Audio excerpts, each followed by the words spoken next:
ลุงทองและลุงชมเป็นเพื่อนกันมาตั้งแต่สมัยเด็กจนกระทั่งแก่เฒ่าด้วยกันทั้งคู่เมื่อว่างจากการงานทั้งสองต่างเป็นคนที่ชอบไปวัดเพื่อไปช่วยงานช่วยหยิบจับทำงานเล็กน้อยที่วัดอยู่เสมอตั้งแต่รุ่นหนุ่มจนกระทั่งถึงรุ่นที่ใครๆต่างพากันเรียกว่าลุงทองและลุงชมต่างมีครอบครัวมีลูกหลานกันแล้วทั้งคู่เมื่ออายุเยอะขึ้นก็ไม่ได้ทำงานรับจ้างอะไรแล้วทั้งสองจึงมีเวลาไปช่วยงานวัดมากขึ้นใครๆก็พากันบอกว่าไปช่วยวัดแบบนี้คงจะได้บุญมากและได้ขึ้นสวรรค์อย่างแน่นอนต่อมาตำแหน่งมัคคทายกวัดได้ว่างลงลุงทองก็ได้รับหน้าที่นี้แทนทุกครั้งที่ชาวบ้านจะจัดงานบวชงานศพก็จะได้ลุงทองคอยเป็นคนดูแลเรื่องพิธีการนำสวดนำท่องบทบูชาพระเมื่อช่วยงานทุกอย่างจนเสร็จเรียบร้อยเจ้าภาพก็มักจะมีสินน้ำใจเป็นเงินตอบแทนให้ลุงทองอยู่เสมอเรียกว่าแม้ในวัยที่เริ่มสูงอายุไม่ได้ไปทำงานใช้แรงงานที่ไหนแต่การทำงานกับวัดและช่วยงานวัดนั้น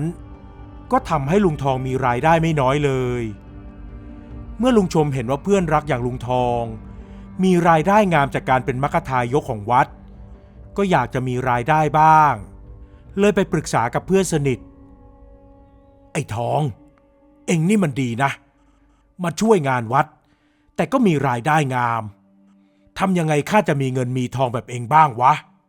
ทั้งที่ข้าก็มาช่วยงานวัดเหมือนกันแท้ๆลุงชมเอ่ยเปรยขึ้นเมื่อเห็นว่าลุงทองหยิบเงินออกจากซองที่เจ้าภาพงานบวชเพิ่งมอบให้กับลุงทองเมื่อครู่ยิ่งเห็นว่าเป็นธนบัตรใบแดงๆหลายใบลุงชมก็ยิ่งมีความรู้สึกอยากได้ใคร่มีบ้าง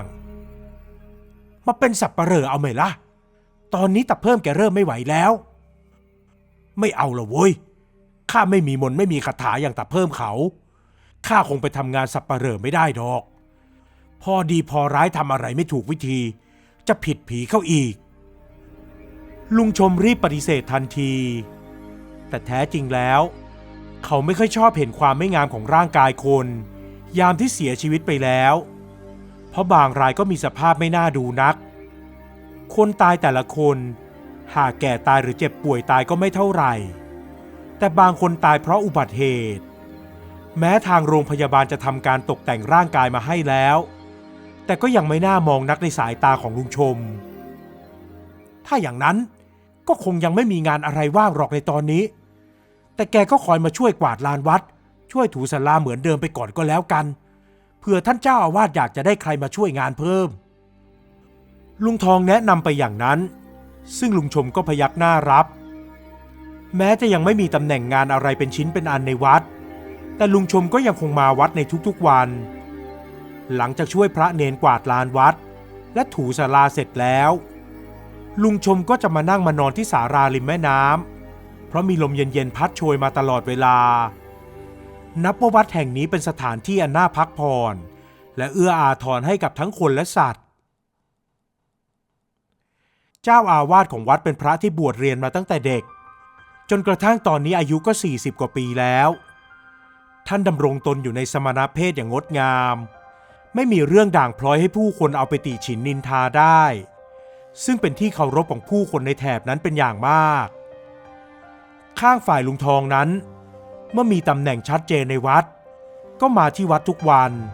และมีส่วนร่วมในแทบทุกๆกิจการภายในวัดเวลาที่ผู้คนมาทำบุญทำทานลุงทองก็จะร่วมกับกรรมการวัดอีกหลายคนช่วยกันนับเงินนำไปถวายเจ้าอาวาสและนำไปฝากเข้าบัญชีธนาคารโดยลุงทองจะอาสานำไปฝากเองเพราะแกมีรถยนต์ทำให้ไปไหนมาไหนได้สะดวกกว่าทุกคนส่วนลุงชมก็มาช่วยงานวัดทุกวันเหมือนเดิมแม้จะยังไม่มีหน้าที่ชัดเจนเช่นลุงทองจนกระทั่งวันหนึ่งคนที่รับหน้าที่คอยขับรถพาพระในวัดไปทำธุระหรือไปรับกิจนิมนต์ได้เกิดประสบอุบัติเหตุและคาดว่าจะต้องรักษาตัวเป็นระยะเวลานานอย่างแน่นอนลุงทองจึงรีบนำข่าวนี้มาบอกเพื่อนรักไอ้ชมคราวนี้เอ็งมีหน้าที่ชัดเจนในวัดแล้วล่ะเว้ยลุงทองเดินมาบอกข่าวดีนี้แก่ลุงชม ที่ตอนนี้กำลังนอนเล่นอยู่ที่ศาลาริมแม่น้ำไม่เอาตำแหน่งสับปะเหร่อนะเว้ยไอ้ทองไม่ใช่ตำแหน่งสับปะเหร่อสิวะแต่เพิ่มแกยังทำของแกต่อไปแต่นี่เป็นตำแหน่งคนขับรถของวัดเอ็งขับรถเป็นไม่ใช่หรือข้าเสนอชื่อเองกับท่านเจ้าอาวาสไปแล้วว่าเองขับรถได้ใจเย็นและวางใจได้ท่านก็เลยตกลงรับเองมาช่วยขับรถให้ทางวัดน่ะจริงเหรอวะก็จริงนะสิไอ้ใจมันถูกรถชนเมื่อวันก่อนเจ็บหนักเสียด้วยคงจะต้องรักษาตัวกันนานระหว่างนี้เองก็มาทำงานแทนมันได้เลยลุงชมดีใจมากที่จะได้ทำหน้าที่ในวัดแล้วและคาดหวังว่าจะได้เงินค่าจ้างเรื่อยๆสม่ำเสมอจนสามารถเก็บหอมรอมริบได้เงินมากมายอย่างลุงทองเพราะตอนนี้ลุงทองก็มีสร้อยข้อมือทองคำไว้ใส่อวดใครต่อใครไปทั่วแล้วพอใครถามว่าได้เงินมาจากไหนก็บอกว่าได้มาจากญาติโยมที่มาจัดงานที่วัดและให้แกมาเป็นสินน้ำใจและแกก็ค่อยๆเก็บสะสมจนมีเงินนำไปซื้อทองมาเช่นนี้เมื่อลุงชมมาทำงานเป็นคนขับรถของวัดก็ตั้งใจทำงานอย่างขยันขันแข็ง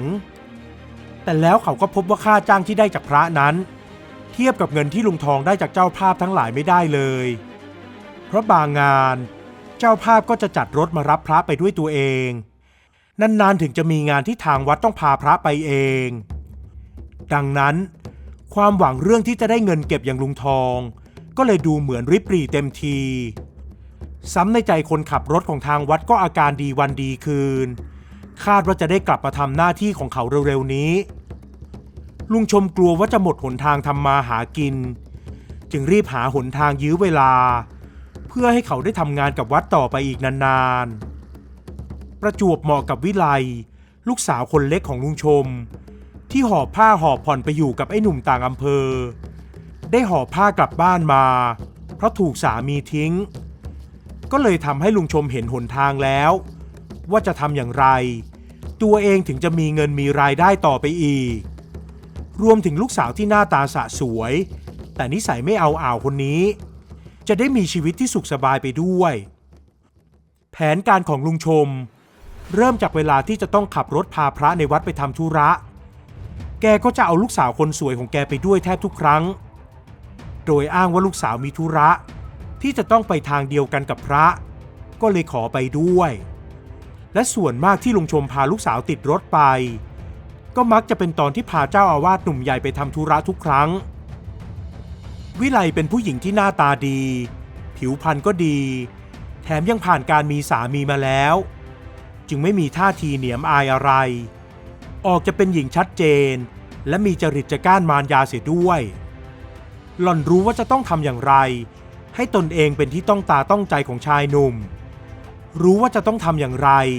ถึงจะมีกินมีใช้มีเงินไม่ขาดมือหล่อนยอมทำทุกอย่างเพื่อให้ชีวิตของตนเองสบายไม่ต้องลำบากทำงานหนัก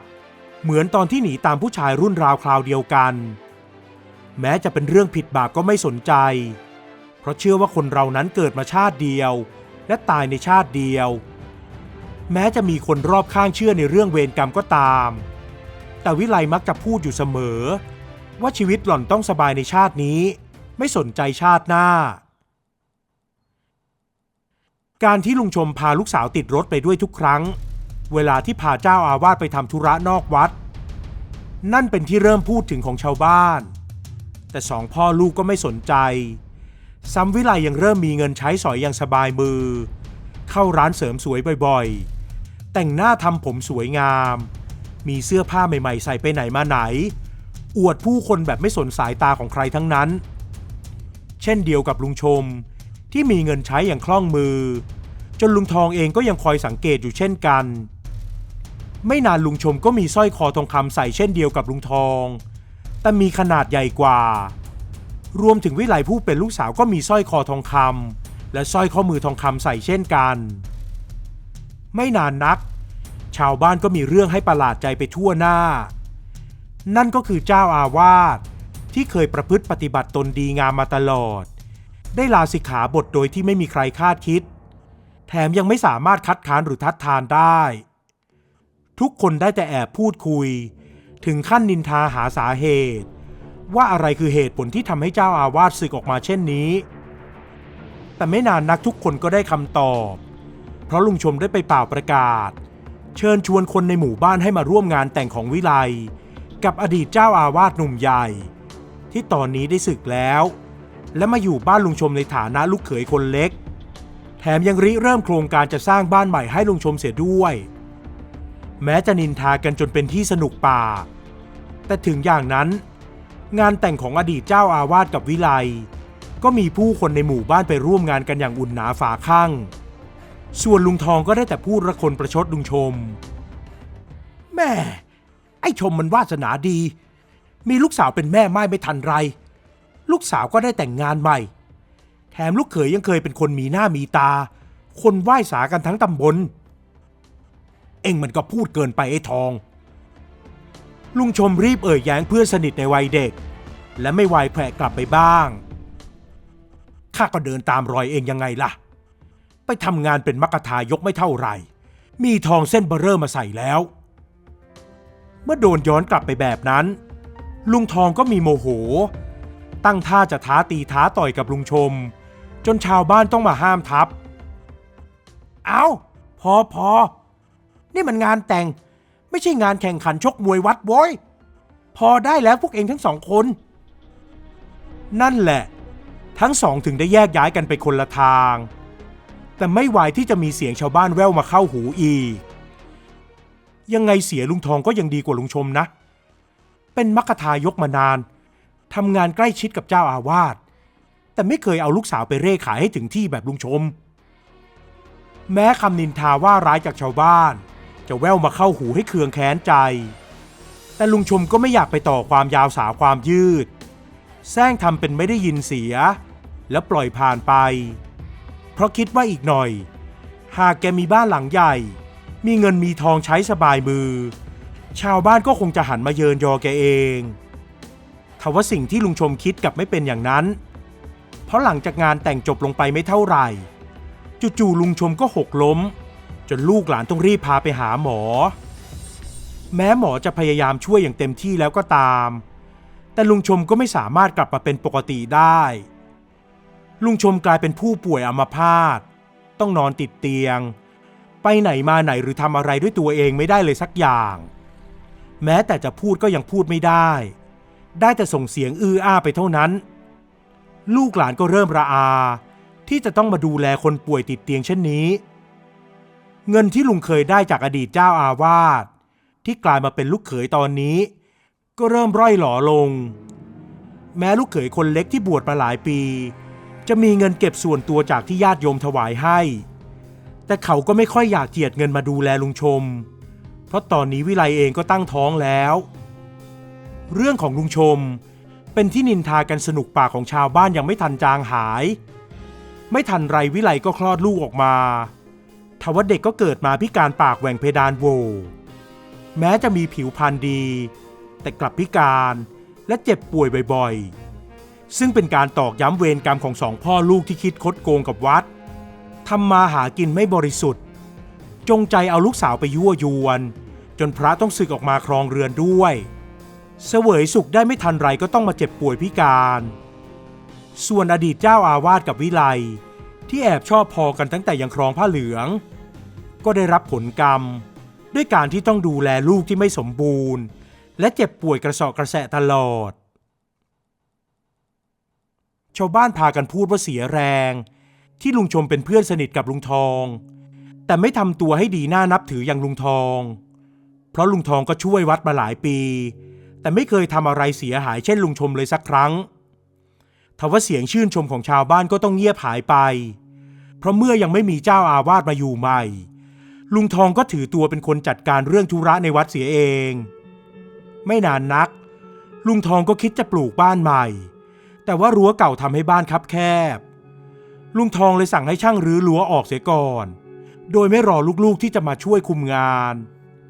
แต่อนิจจาในขณะที่รั้วล้มลงมานั่นเองลุงทองก็หลบไม่ทันสะดุดขาตัวเองล้มรั้วคอนกรีตเลยทับลุงทองจนตายคาที่เป็นที่ตกใจของช่างหลายคนที่อยู่ในที่นั้นลูกเมียพากันร้องไห้ระงม ไม่คิดว่าลุงทองจะจากไปแบบกระทันหันเช่นนี้เมื่อลูกหลานกลับมาพร้อมหน้าก็ช่วยกันจัดงานศพให้กับลุงทองในวัดที่แกเป็นมัคคทายกนั่นเองและหลังจากงานศพเสร็จสิ้นลงไปชาวบ้านก็ได้ข่าวว่าลูกของลุงทองได้นำเงินในบัญชีของพ่อมาคืนให้กับทางวัดทั้งหมดเพราะกลัวว่าจะได้รับบาปกรรมอย่างที่ลุงทองได้รับ